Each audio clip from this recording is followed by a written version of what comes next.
How to activate Capital One Bank credit card.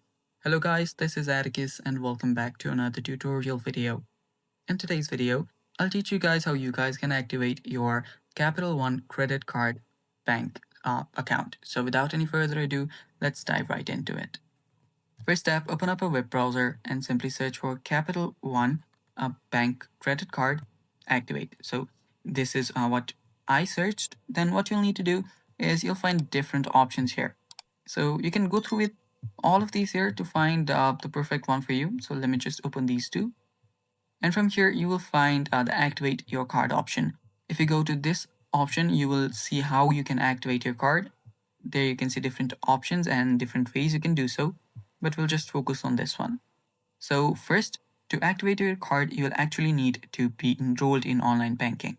To enroll in online banking, you can always go ahead and sign up, or if you already have that, simply sign in. So right here, you'll see two options. One is to sign in and activate. The other is to enroll and activate. So if you don't have an account, tap on enroll and activate. If you have one, tap on sign in and activate. So after you tap on either one of these here, just sign in or create an account and then sign in, you'll be prompted to the activation page.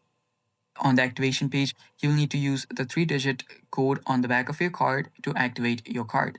So the prompts will be really easy. Just go through with those and you'll activate your card. And that's simple. Yeah, guys, that's how simple it is. Thanks for watching. Stay tuned for more and bye-bye.